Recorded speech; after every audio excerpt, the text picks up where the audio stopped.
Hello friends, Valliamma சமையலில் நம்ம இன்றைக்கி செய்ய போகிற தக்காளி தொக்குங்க. 4 தக்காளி கட் பண்ணி வச்சுருக்கிறேன், 5 வரமிளகாய் எடுத்து வச்சுருக்கேன், பட்டை லவங்கம் கொஞ்சமாக எடுத்து வச்சுருக்கேன், பூண்டு வந்து ஒரு 15 பல்லு எடுத்து வச்சுருக்கேன். இது எல்லாத்தையும் மிக்சியில் போட்டு நல்லா அரைக்க போகிறோம், பேஸ்ட்டு மாதிரி.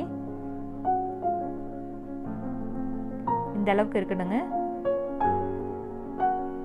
அடுத்து நம்ம ஸ்டவ் ஆன் பண்ணி கடாய் வச்சிடலாங்க. நல்லெண்ணெய் 2 ஸ்பூன் ஊற்றுறேன். எண்ணெய் காயட்டும். கடுகு 1/4 ஸ்பூன் போட்டுடலாம். உளுந்து 1/4 ஸ்பூன் போட்டுடலாம். வெந்தயம் 1/4 ஸ்பூன். நல்லா பொரியட்டும். இதையும் நம்ம கொஞ்சமாக பூண்டு சேர்த்துக்கலாம்.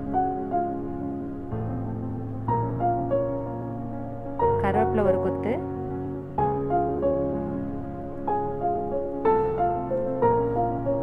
நல்லா ஃப்ரை பண்ணிக்கலாம். அடுத்தது அரைச்சி வச்சிருக்கிற பேஸ்ட் இதில் வந்து நம்ம சேர்த்த போகிறோம்.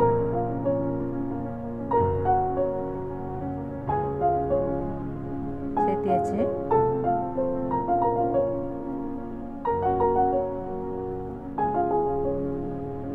இதுக்கு தேவையான அளவு உப்பு போட்டுடலாம். நல்லா கொதிக்கட்டும். நல்லா சுண்டி வரணும். எண்ணெய் வந்து மேலே திரண்டு நிற்கணும், அந்த அளவுக்கு வரணும். மூடி வச்சிருங்க.